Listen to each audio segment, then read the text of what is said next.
Well, hello, my name is Timber Helwig. I work on the team here at Ronald Blue Trust in Houston. Welcome back to the Wisdom for Wealth for Life webinar series. We're so glad to have you guys with us today. And today I'm going to be hosting a conversation with my good friend, Sharon Mankin. Sharon is a teacher at heart. She's an educator and certified leadership coach with Lead Self, Lead Others. She has spent three decades helping people discover their strengths, embrace their story, and move toward their potential. She shares an empty nest with her husband, Dwight, where their open door reflects their passion for hospitality and community. Her three children, their spouses, and her six grandchildren are the supreme delight of her life. And special note here, I guess, is Blake Mankin on our team here in Houston. This is actually his mom. So we're getting to interview her today, and just so special to be able to have that connection. So Sharon, we're so glad that you're here. Thank you so much for joining us, and just really excited about the conversation that we have today. Hello. Hey, Sharon. Hi, Tim. Yes, so good to see you. Thanks for having me. Oh my goodness, we're so delighted to, and I'm really excited about our topic today. We're going to be talking about how to love others better by using creative communication tools. And you've been using these tools in your own life and love helping your clients and the people around you improve their relationships and communication. So I think this is going to be so special. And before we dive in, I just want to frame up why this matters at Ronald Blue Trust, because we are helping people with money. We're talking about financial planning. We're walking through estate planning. We're in the weeds of people's finances, and that's what people come to us for. So why are we setting aside this block of time to talk through relationships and how to communicate? Why does that relate to what we're doing? And the short answer is that it is completely critical to a successful financial plan, to successfully walking with clients, helping them manage their money, empowering them to have conversations that are healthy and productive with family members where that's needed and necessary, maybe in their estate plan, or even just if a couple is here working through their finances together, helping them communicate really well and healthily about what's going on so that everyone's on the same page. So this is a really important, just a life conversation, a life skill, super important for finances. And if that's a new concept, we are so excited just to introduce the importance of pursuing strong relationships that have strong communication in them. So that's what we're diving into. And I would just love to open up the conversation by asking you why you are so passionate about this topic. Well, I'm excited to partner with Ron Blue in helping us grow in this exact thing because fundamentally, frankly, I'm passionate about it because Jesus is passionate about it. In Matthew 22, he's asked, what is the most important thing? And it's to love God and love others. And I imagine that those of you listening today would agree with that. It is fundamental, really, I think, to many people, even if they don't have a Christian worldview. Relationships are very important. But today, as we prioritize that by our choice and our faith, we also want to ask, do your actions reflect what you believe to be true? Because I used to pride myself in being a people person, naturally drawn to others. I'm an extrovert, so I'm energized by other people. And with that, I really thought I was great at loving well. Well, as I grew older and relationships sometimes went sideways and people would get hurt, or I would get hurt, or I would feel misunderstood, or they would feel misunderstood. Bottom line is, what comes naturally isn't always helpful or loving. And even when I would check my motive and my motive was love, things would still go wrong sometimes. And so if you're surprised by the interactions and reactions of others, and you feel like you're trying hard and doing a good job and really wanting to love well, probably means that you just haven't developed your people skills to appreciate that everybody comes from different perspectives and backgrounds. It's a big deal. My passion grew exponentially the past couple of years because as we went through the pandemic and we faced such serious issues with racism and politics and all of that, frankly, it just exposed a massive inadequacy in our ability to communicate well. I think it grieves the heart of God that we have not shown honor to one another, Not that we have to agree, but that we can't, Mhm. seems like we have had a hard time standing connected and disagreeing and Right. showing honor to one another. And as believers, obviously, we have to show honor to everyone because we believe that they're created by God and have inherent value. And Mhm. so that's been super inspiring for me as far as the quest to help people love well. But also, I turned 60 this year, and it's been an interesting season for our family. 2 years ago, we lost my dad. Um, in September, we lost my mother-in-law, and we have been navigating, helping my mom manage her own finances, helping the transfer of my mother-in-law's estate, which is a complicated family farm with multiple heirs. And I'm realizing that the most important thing is to maintain those relationships in the process of managing all of our financial concerns. And so I'm very excited that Ron Blue values this and sees it as a high priority. So I can't wait for our conversation today. Awesome. Well, you mentioned the past couple of years, and I mean, I remember that anxiety. I'm sure a lot of people can resonate with that. And I don't think anyone's come through the past couple of years without maybe strained relationships or having to kind of re-enter this kind of back to normal dynamic and pursuing relationships normally again. It's complicated. So tell me, when you talk about relational intelligence or the relational intelligence quotient, what is that? And why does that, how does that apply to our relationships and conversations together? Yeah, so it's interesting to study the process of what helps us be successful, because years ago we looked at IQ, which is the intellect, right? Measures the intellect, and they Yeah. used to believe that the smarter you are, the more successful you were.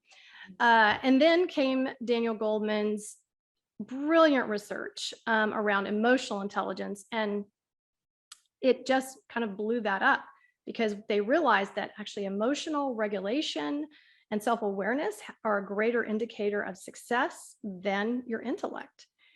But I prefer relational intelligence as defined by Steve Saccone because he's a pastor and he has written a book called Relational Intelligence. And he believes that our ability to do relationships well is reflected in our ability to manage our needs and emotions as we stay attuned to the needs and emotions of others and those people that we love and lead. Mm. And as Christians, I mean, we're not only called to steward our finances, but we're called to steward a relational economy, right? So I think managing our emotions again is because we value the heart and purpose of every single person we're talking to is one created by God, and loving people becomes a testimony for God. Mm. Um, and you know, earlier we asked the question, do your actions reflect what you believe to be true? And a follow-up question to that would be, do you ever put projects over people? Mm. And whether you're creating a financial plan or a project for work or a family vacation, frankly, it's easy to, especially for me who loves to get things done, to put that project above the people involved. And honestly, we just need to always pause and consider how our actions are affecting the feelings of others, because we do not know how people think, feel, or feel about a situation, and including them along the way is going to be critical to being successful in those projects. Well, I can definitely relate to that and wanting to finish a project or get something off my to-do list before prioritizing people. And I think many would be able to relate to what you're saying. I think part of relationships, especially as we have more of them, as we live life longer, as we experience the joys and the struggles of communication and relationships together, it's just easy to want to withdraw because we know they can be complicated and messy and unpredictable. So I would love to hear any tips that you have or ways that you would have us move forward in confidence and communication in those relationships, and maybe suggesting ways that we can let go of any unhealthy communication patterns we might be currently walking in. Well, frankly, we often withdraw from complicated relationships because they're complicated, but we Right. actually complicate them further by withdrawing. Now, as we move forward, we're going to talk generally about relatively healthy relationships. So there are times when you're in a toxic relationship and you need to approach that differently. But even in that, withdrawing is not the answer. Deciding what you need and setting a boundary on that relationship is different than withdrawing. And so I'm just wanted to start with that. Yeah. But what we're going to do today is make sure that we are fully aware of two things that are our reality. One is we do not know what others think, feel, or need. So we should never make assumptions. So our little kitschy way to remember that is never assume, always verify. So number one, we do not know what someone else thinks, feels, or needs. Number two, we cannot change anyone else but ourselves. We can only take responsibility for ourselves. So I know that's hard to imagine because we just want to point fingers at the way other people make us feel, but and that's fair, but it isn't something we can control. We can control what we do. But I think it's important to think back to how and why God created us. So in Psalm 139, God creates us. He's with us in the womb. And it's an amazing consideration that the God of the universe said to himself, I need to make someone to do this job. So I'm going to intimately create them to play a role in this epic story I'm writing for the redemption of humanity. So we unfortunately leave that heavenly space with the Lord, and we are birthed into a scene that is fraught with problems and sin. And because we're so brilliant and because we have an innate need to make sense of everything, our brain goes to work. Yeah. It takes in culture, family of origin, things that are done to us, things that we do to others. And as a result, we create a lens by which we view the world and how we interact with the world and how we perceive others' interactions against us. So this is pretty cool, but we're not always writing the correct narrative, are we? So psychologists say that children, for example, are good observers, but they're terrible interpreters. So let me give you an example. Yeah. Let's say parents announce they're going to get a divorce. Many children will then assume it was their misbehavior that caused it. So they're observing what's happening, but they're interpreting it wrong. So we need to spend a lifetime appreciating that each human is kind of fighting their own battle to find the correct narrative for their own story. And that's something that we can't know because it's very personal. So the problem is a great, wonderful argument for the Word of God, which then brings us good interpretation of life and identity and all of that. And so that's a great argument for using the Word to help us rewrite the stories that have been written incorrectly. That's not our job today. Today's job is just to totally appreciate that each person has a unique wiring and a unique experience and has a different lens on the world. So whether you're interacting with a stranger or dialoguing with your parent or your own child or your best friend who may have even grown up in the same culture, the first and best thing we can do is accept that there is no one who can help us understand how they think, feel, or what they need better than they can. So making those assumptions, don't assume, verify. And the other thing we need to start with is a tool where my husband and I went to a marriage class, and the first and most lasting thing I learned was that in order to be in a relationship, we have to draw a circle around ourselves. And they had us kind of like kindergartners, draw a circle around ourselves and take responsibility for the person inside that circle. And I remember thinking, you want to point out, but it's just not right. We have to take responsibility for ourselves. Now, to make this a more lighthearted example, they said we could also call somebody to question about whether or not they're staying in their hula hoop, which is a little bit more fun way to say, hey, stop pointing your finger out. Your finger only points to one, and that's self. Right. So those two things are sort of the foundation from which we start. Accepting those two things will help us not project or assume when we're dealing with other people in our relationships. Wow. That was really helpful. I think even if those are the two things we can take away from this conversation, just to constantly remember that people are wired a certain way and we don't know what they're thinking and feeling. I don't know what you're thinking and feeling right now unless I ask you. So it would be wrong for me to make an assumption about how you're feeling in this moment. I love that. And I think as it relates to our clients too, specifically estate planning comes to mind, some of the conversations that come up, maybe even between a couple, and what are you thinking about this versus what am I thinking about this? Or if there's a need to involve children and have conversations about, we always talk about having family meetings and being on the same page with your family about your estate so that there aren't any questions that you aren't around to answer one day. And I think that assumptions can be a really painful part of that if we aren't careful with them.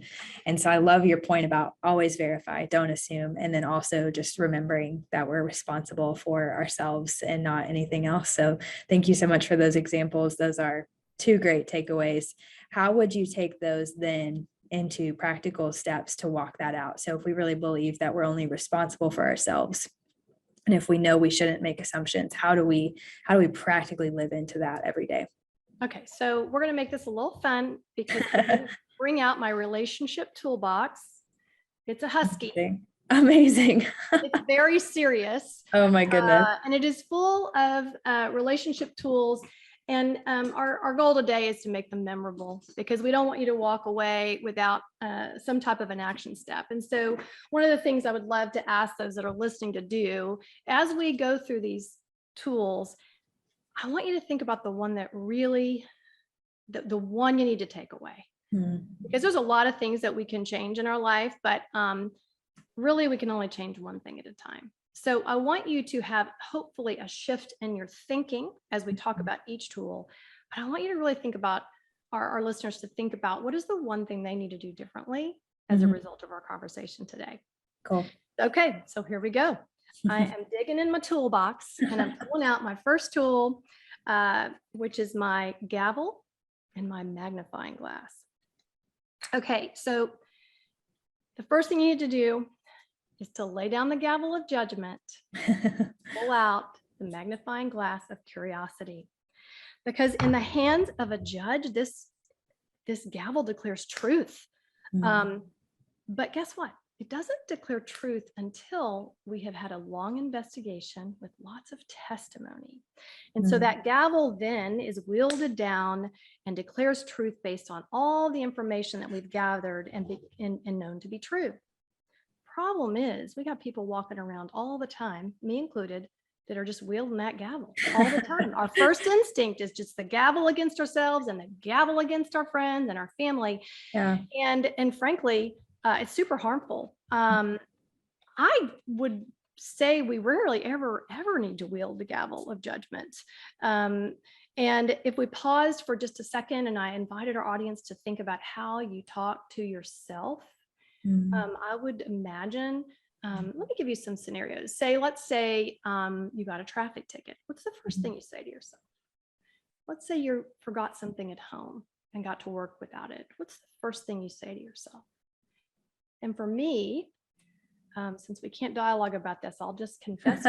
First thing I say to myself, because I have ADD and I do those things, is I'm stupid or I am careless. And frankly, over a lifetime, that's really not proven to be true. And so I think it's important that we lay down that gavel and we consider putting that gavel back in the hands of our righteous judge. And we ask him what's true, which is that we are beloved, a masterpiece, chosen, a new creation and redeemed, that we're worth more than gold.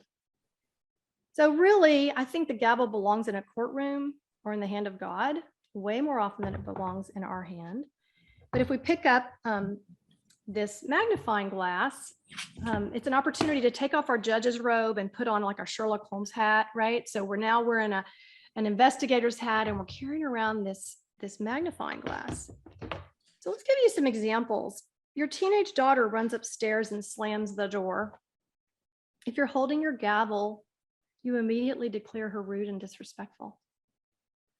Does it give you a whole nother thought if you have your magnifying glass and you're curious about what happened to her at school that day? Mm. Or your husband works late and you declare, he doesn't love me as much as he loves his work. And then you get out your magnifying glass and you have a whole nother level of context when you consider the weight of the world he's carrying on his shoulders. So this magnifying glass of curiosity changes everything, but it requires a great discipline. Viktor Frankl, a renowned psychiatrist, said that between stimulus and response, there's a space. And in that space is our power to choose our response. And in our response lies our freedom. We got to get that judge's robe off. We got to get that magnifying glass in hand. And I'll finish with this. Here's the difference between holding a magnifying glass and holding a gavel. If you hold a gavel, when something happens, your instinct is to say, they always do that. Mm. Why do they always do that? Or when you are careless, you say, why do I always do that? When you hold a magnifying glass, and that is the way you view things from a place of curiosity, you're going to always ask, I wonder why they do that. Or I wonder why I do that. It leads not only to right thinking, right perspective of who we are. One mistake does not set your identity, but it also allows us to do some problem solving, right? So, I mean, having ADD is an excuse for leaving things behind or being irresponsible, but it does allow me to think of ways that I can problem solve and be gracious with myself and make some corrections. So I love the magnifying glass of curiosity as a foundational tool for relationships. And I often hear in my own head as I'm in a meeting, stay curious, because you're going to want to be sidelined by what you believe to be true or by the way you feel. And it's just not helpful. So the first tool in the box is the magnifying glass of curiosity. Lay that gavel down. Love it. The second tool in my box is a thermostat and a thermometer. In Oprah's green room for many years, there hung a sign that said, take responsibility for the energy you bring into the room. And I don't know that many of us pause long enough to consider that. And we've got these common tools in our home, which is the thermometer and the thermostat. The thermometer allows you to take your temperature, right? To kind of see where you are. A practical way for a human to take their temperature is to pause in the car or before you get up from your desk to move somewhere else and just do a body scan, head to toe. How am I doing? Drop your shoulders, chin up, consider where you are, take a deep breath. John Eldredge suggests a seconds long prayer that just says, Lord, everything and everyone belong to you, as a way to release whatever you have in that moment so you can turn your attention to something else. Now, you adjust your physical presence in the room and you get your thermostat to match, raise, or reduce the energy in a room based on what's happening. So people who are relationally intelligent are aware of the person they're with. If you're with a grieving person, you don't come in with pom-poms celebrating. You come in and match their emotion and look them in the eye, and you are at ease. But if you are in a team building situation in a boardroom and everybody's coming in after lunch, you know they want a nap. You need to raise the energy in the room, come in a different way. All of that dynamic is something that you have to really practice. But it's not that hard as long as you pause, like Viktor Frankl says, and consider what you want to happen. And so we adjust our temperature to whatever the room needs. And Chuck Swindoll says you need to put on your yes face. And you just making people feel safe and loved is good leadership. That way you get to the truth and you really find out what's happening. So the other thing that I find interesting is that Judith Glasser's done work around how our interactions actually impact the oxytocin in our brain. So imagine that you're empowered with a drug And your energy can actually affect the level of oxytocin someone has in their brain. It's called the feel-good drug. So that is a lot of responsibility, isn't it? But what a gift. It's kind of like a superpower. We can come in and make a complete difference in someone's life by coming in, by adjusting our thermostat to what they need. But since we can't carry around a thermometer and a thermostat as a reminder, Yeah. I love what Coach Brenda Burchard recommends, and that is to do a door frame trigger. Okay, so I used to say when you drive to a meeting, but now we're kind of all at home. So I guess when you move from one room to the other, or Right. you Log on to the Zoom. exit your computer, you touch your computer. Yeah. But the example would be that whenever you move to a new place, there's a door frame. And so you touch that door frame and you just take that 4-second pause to consider, what kind of energy do I want to bring into this room? So now we've got a space between what's happened and what's going to happen. We have a minute to do a body scan. We have a minute if we need to even release to the Lord something that we're carrying with us. And we need to take a deep breath. And then we need to consider who's in the room. Some thoughts about this are kind of interesting because Zoom is hard because there's a physical energy that happens in a room. Right. Truly, that oxytocin is affected just because we are all physics, right? And we have energy. And that's very hard to do on Zoom. And so that requires special attention to even the lighting in the room and to how you come in prepared and anxious. And you know, I really think that's a unique and special thing that everybody's been slogging through, but there's probably a lot of learns there. Hopefully we're on the tail end of that where we can now enter the room and make a decision in advance. I thought of this example, which I think is so fun, simply because my son, Blake, who works with you guys, has 3 little boys, and I was babysitting for them when they were out of town. And all 3 boys had ended up in the bedroom and closed the door. And I mean, you wonder what's going on, but it was a ruckus. It was just a ruckus. You know, the baby's crying and kids are wrestling, things are hitting the wall. And I'm coming from the other side of the house, kind of in a panic, right? What's happening? Is someone hurt? And then I just thought, they're not going to be more hurt if I wait 4 seconds. And I paused at the door frame. And instead of just blasting in and screaming what's happening, I was able to open the door and not be surprised, decide in advance I wasn't going to be surprised by whatever I found, but that I was going to handle it with grace.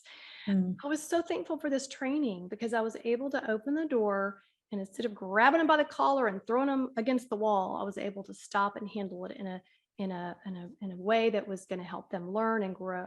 So that door frame trigger is super helpful for stay-at-home moms all the way to someone who's entering a boardroom, I think. Right. Oh, I love that.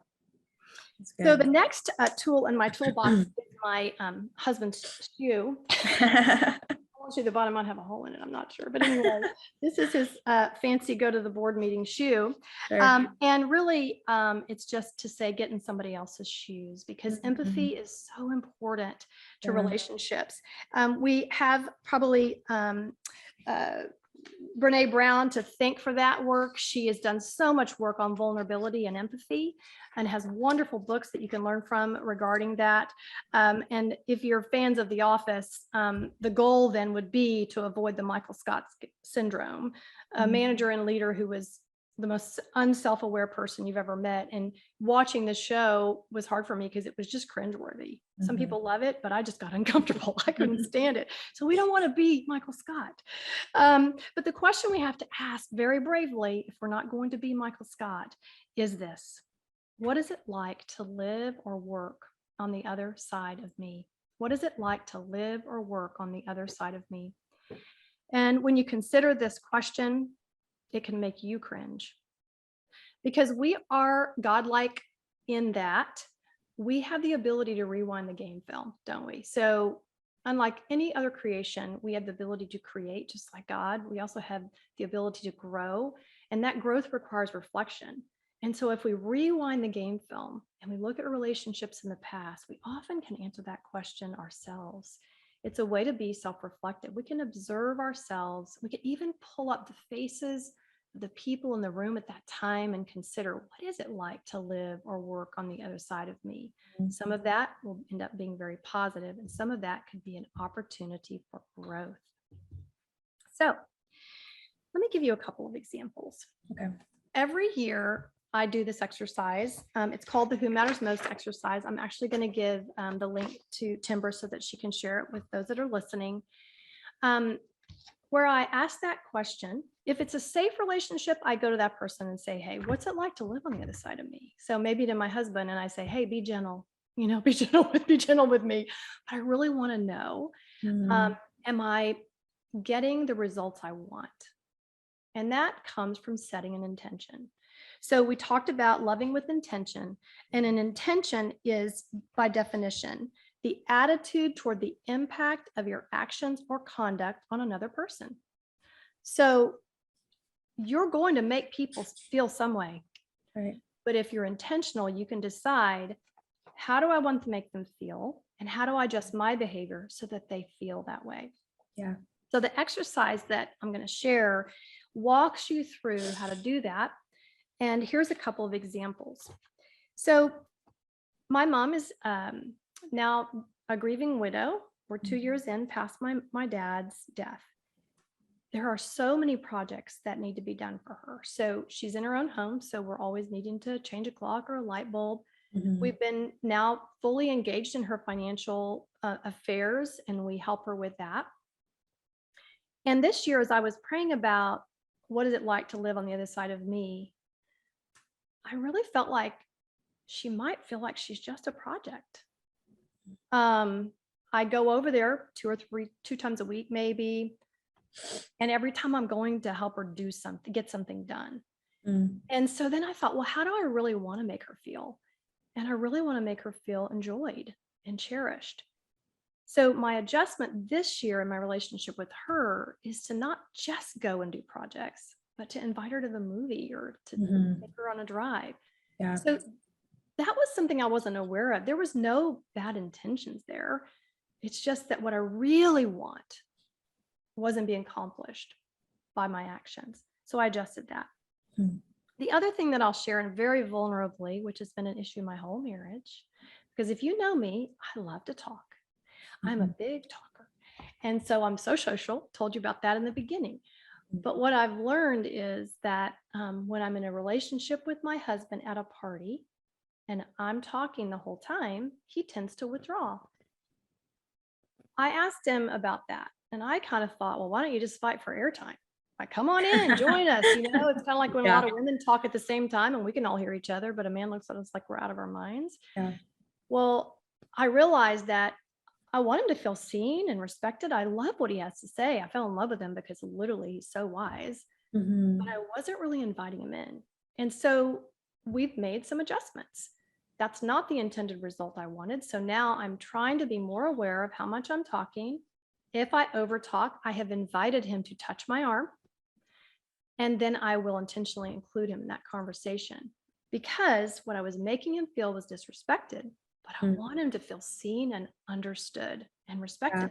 And so I made those adjustments. And so that's empathy work, but it doesn't get fixed unless you ask, because in my wildest dreams are a nightmare. The worst thing in the world for me would be to make my husband feel disrespected.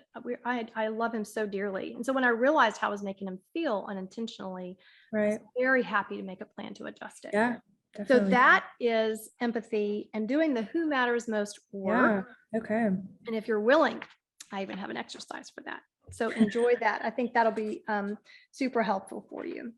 In that, when you get to know someone really well and how you make them feel, it's your chance to raise the bar on the golden rule.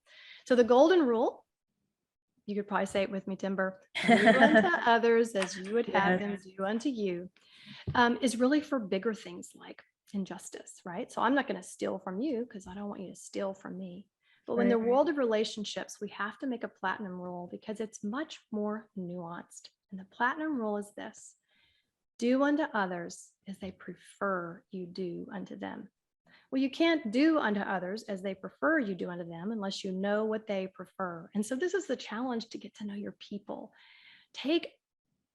personality tests.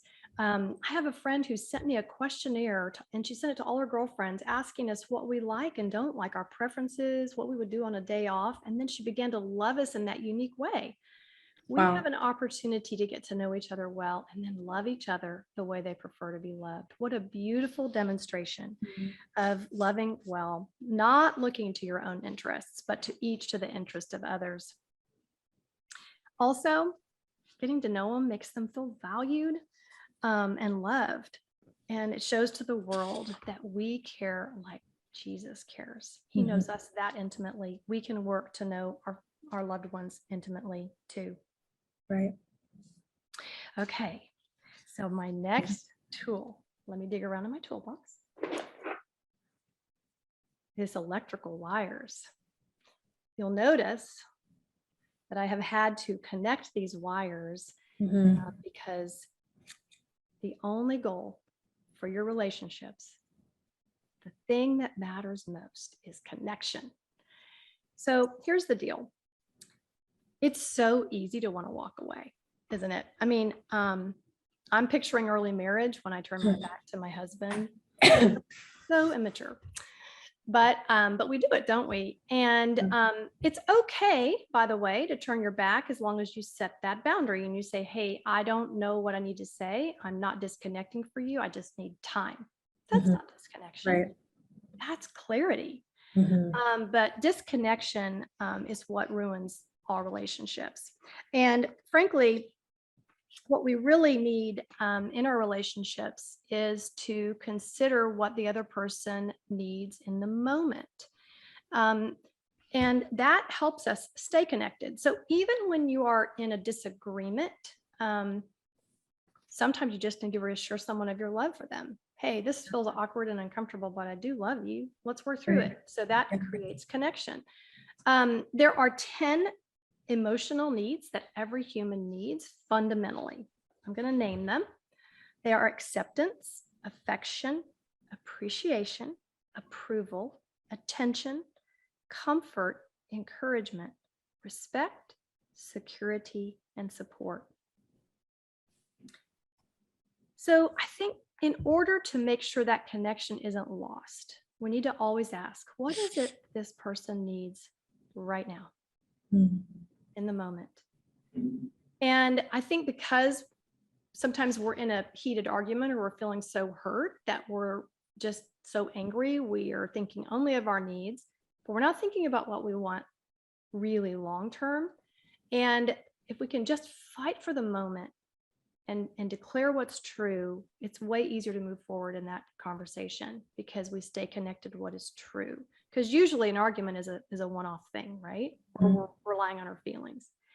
And so I love the example of a mom who is at home and she's absolutely beside herself because carpool is late and soccer practice is starting.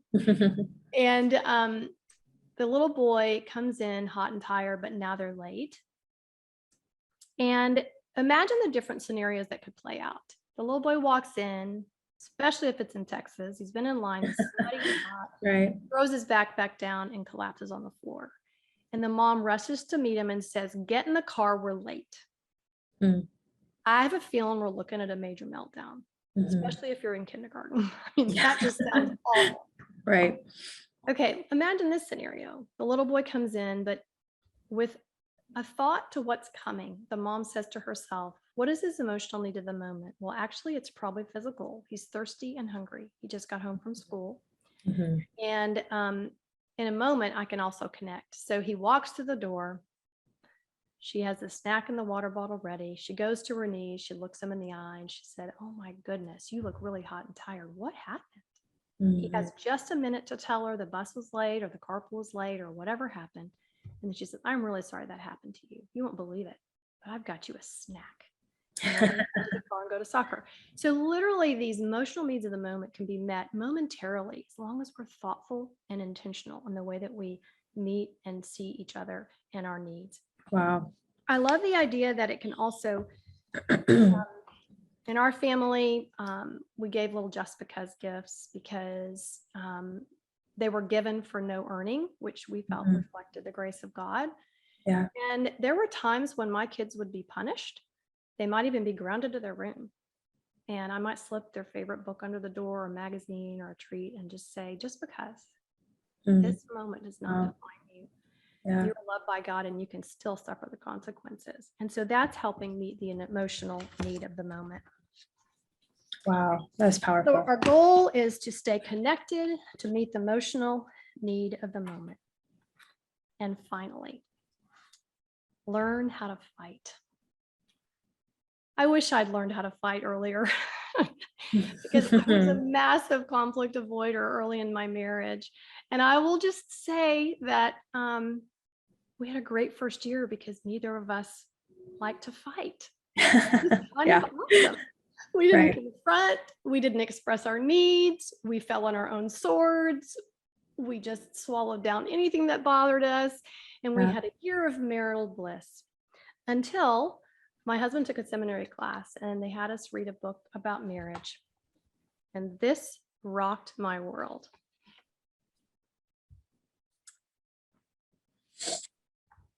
The only way to true intimacy is through two paths: vulnerability and conflict. Our two favorite things. That'll rock you, right? Yeah. That'll rock you because both of those are so hard to do. Right. And we were kind of living satisfied with a very shallow relationship. And we needed to do work, but we really wanted depth. And so we learned how to fight.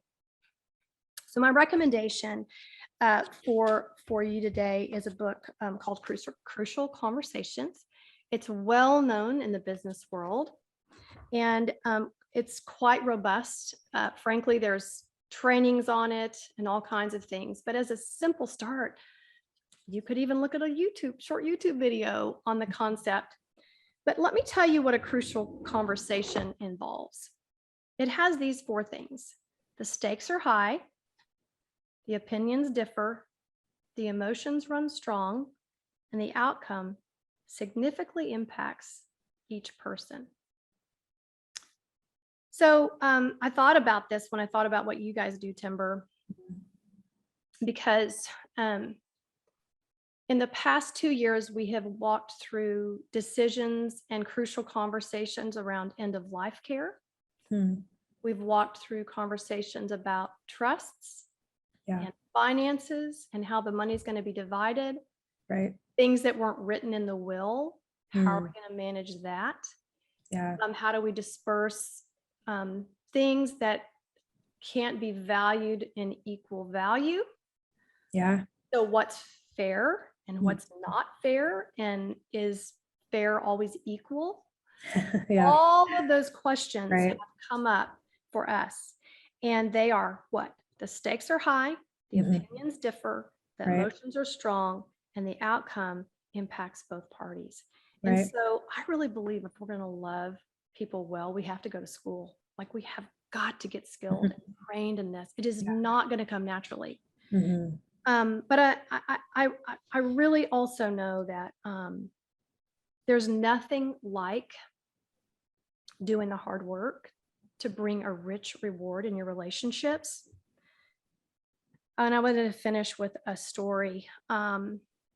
A few weeks ago, we flew, I'm going to probably tear up, but we flew to Nebraska to meet with my brother and sister-in-law to wrap up all the final details of my mother-in-law's estate. And we landed in a little town outside of their town, had to rent a car and drive. And I'm so grateful for that space, because in that space, we had left behind a million notaries and all the paperwork and all the attorneys and everything. And we had this moment in the car before we got to Nebraska, to Hastings, to see my brother and sister-in-law and my husband. And he's very relationally intelligent. Said, hey, let's talk about when we're driving back to the airport in a few days, what will success look like for us, and what really matters? What really matters? And it was just such a beautiful conversation, because we have a unique situation where my brother-in-law stayed on the farm and farmed his entire life. He's a couple of years older than us. with his parents. And Dwight left college and went to business his whole life and did not live in the town. Gail has invested his whole life in this farm, and this is what's unique. Both brothers care deeply about it and its success and its continuation. But as we thought about what it was like to be Gail, we realized that we were not the experts, that his investment was greater than ours, and the impact of this transition was going to impact him way more than us, even as he was going to be farming alone, without his mom, and be leading the family farm. And with that, we were able to decide how we wanted to show up. And we thought, well, how do we want to make them feel? We outlined that. We wanted to make them feel like they were the experts, that they were respected.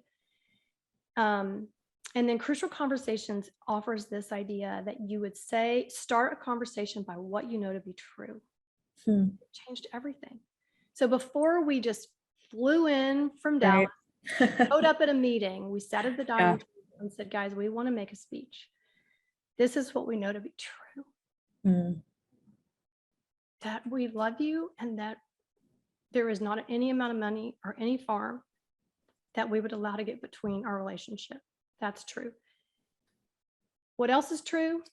You are an expert and we are not, and we want you to lead this. And our greatest fear is that we're going to have a moment in the family where we're in stress behavior or anxious about something and we're not going to know what to do. And we should assume that's going to happen. So in that moment, can we all just agree to just stop? And just take a minute and talk about it? Well, in that moment, my sister-in-law, who was precious, we share common values, shared a scripture about how they agreed. And so it went well for us. It won't always go well for everyone because not everyone is that aligned. But I will say there is usually something that you agree to be true, and that and there's something you have to decide long-term what matters. And so bringing that to the table, it just made everything. Our 2 days were amazing. And we did have a moment where things kind of went awkward, and it was around discussions about jewelry and possessions and who gets what. But in that, we decided in advance, hey, we just need to stop. And it worked. And so I am just a huge fan of Crucial Conversations. Because if I had done what came naturally to me, I would not have done the most loving and helpful thing. And so I think everyone needs to become an expert at Crucial Conversations. And so that's my recommendation to you. God cares deeply about relationships. In fact, he uses them to demonstrate to a hurting world that he exists. That's a high call. That he calls us to love each other well as good evangelism. It's a good reason to do it. So I'm going to say today, put down that gavel of judgment, pick up that magnifying glass of curiosity, stay in your hula hoop, walk in somebody else's shoes long enough to decide how they prefer to be loved. And then you'll get to apply that platinum rule. And make staying connected your goal for your relationships, even if you have to learn how to fight. Oh my goodness, Sharon, thank you so much. Every interaction I have with you, this might be some of the audience, their first time to interact with you or hear about you. And every conversation I have with you leads me with tools in my tool belt, walking away, just ready to implement those. And they have all just been so helpful. And it is so clear that your heart is to help people be able to do this better. And I'm so thankful for the vulnerability that you shared on this call, sharing about the situation that you and Dwight have been walking through. I'm sure it will resonate with many of our clients who are in this season of life where those types of situations might be a bit more common than they were, early on. So thank you so much for sharing that. And all of what you shared, these principles, these truths about how to pursue strong, healthy relationships that have good communication, those will infiltrate every part of our life, whether it's work and where you work, whether it's your home and your family and your friends. at Ron Blue, we value this so much with our clients. We really want to care for our clients well, to really hear what they need, to understand how they like to look at things, and to help them solve problems, to help them navigate even family situations where that's appropriate. So thank you for equipping us more today to be able to do that really well, and for just your time today. It's been so helpful. I know it's going to be such a blessing to anyone watching. So thank you, Sharon. Oh, I'm grateful. Thanks for having me. Of course. Well, thank you all so much for listening today. I'm going to be sure to link the Who Matters Most list, the exercise that Sharon mentioned, as well as the name of the book, Crucial Conversations, if any of you are interested in pursuing those resources. I'll also be sure to provide a way to get in contact with Sharon if anything she said today you have questions about, or you'd like to connect more. I'd love to provide a way for you to do that. And as always, if this conversation presents questions for you that you'd like to discuss with your advisor, we would highly recommend getting in touch with them. They would be honored to walk through your questions. And if you don't have a financial advisor at Ronald Blue Trust, feel free to email me. My email is timber.helweg@ronblue.com. We'll be sure and provide that for you as well. Just send me an email. I'd love to connect you with someone on your team on our team who might be able to help you work through these things. So thank you again for joining us as we seek to provide you with wisdom for wealth for life.